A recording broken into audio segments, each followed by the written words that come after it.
promised things were getting better.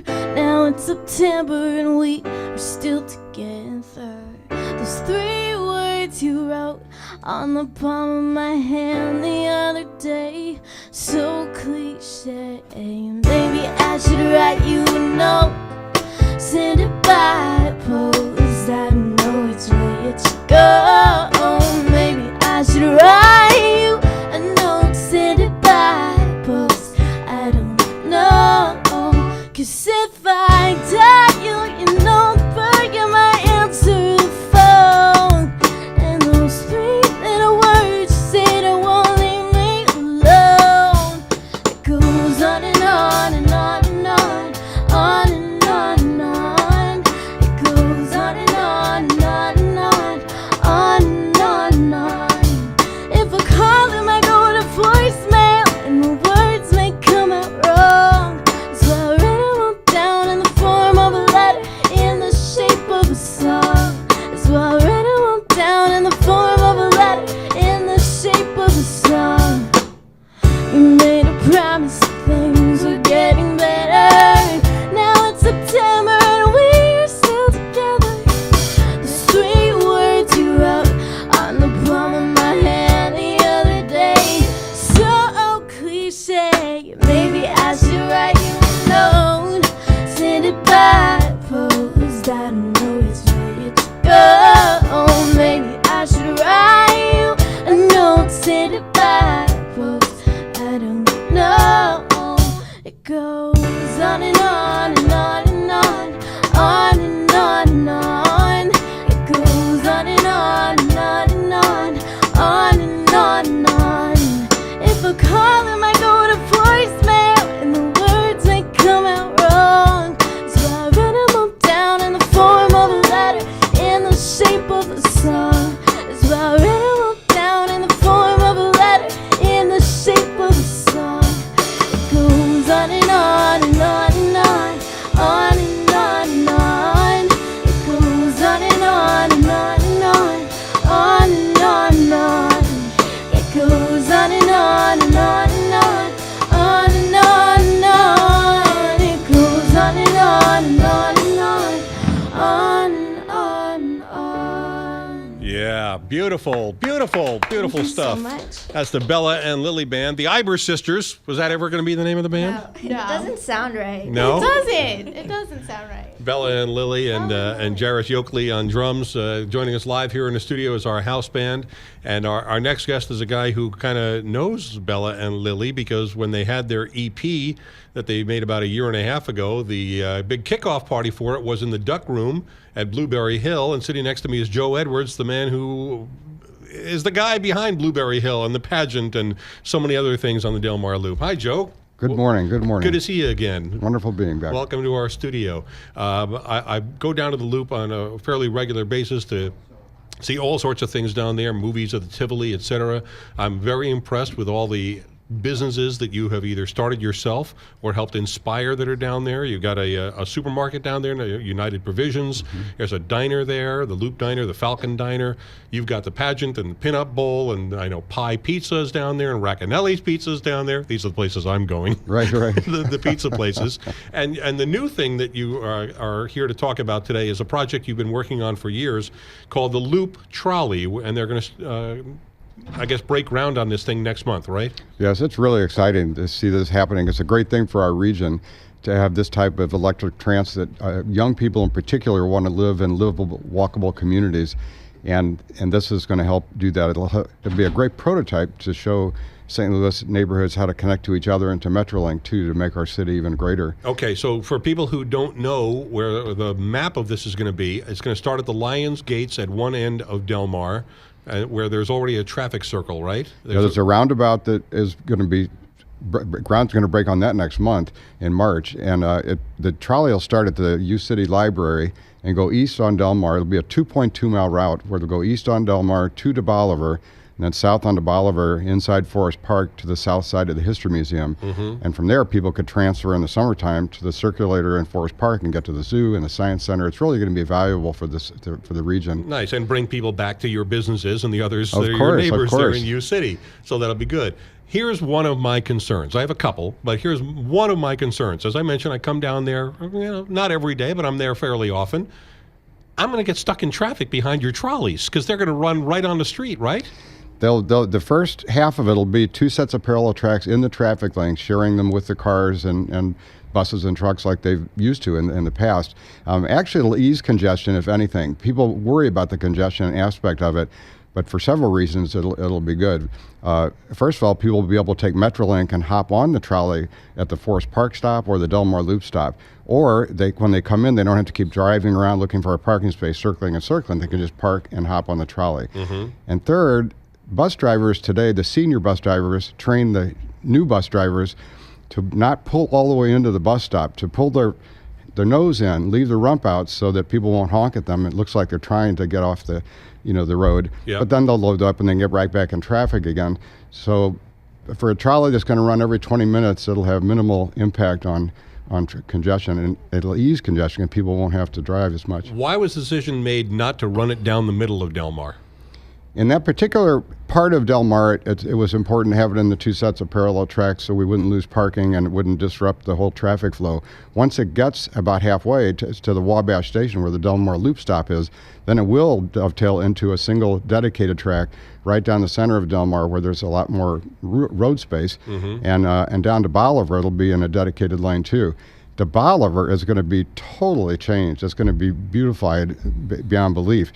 We're working with the Great Rivers Greenway to extend the St. Vincent Greenway from Delmar up to Lindell.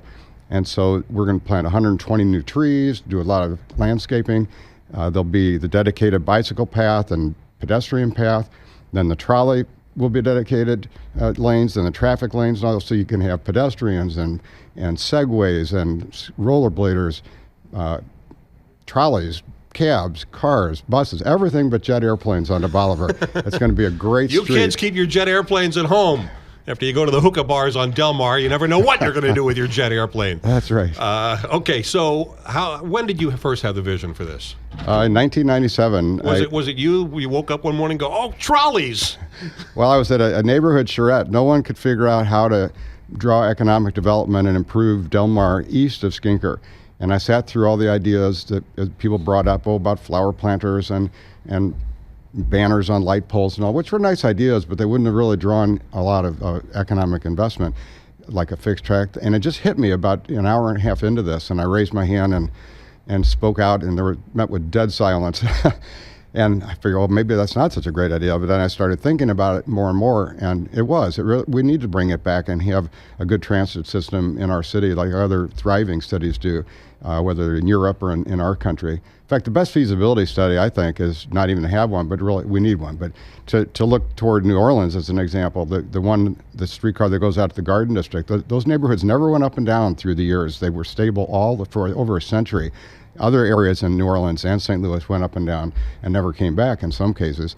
And that's one of the biggest reasons why that fixed track nature, people will invest, they'll live there, they can walk to the streetcar, they don't have to have a second car if they're a young couple, they don't even have to have a first car if you live close enough. And young people really believe that.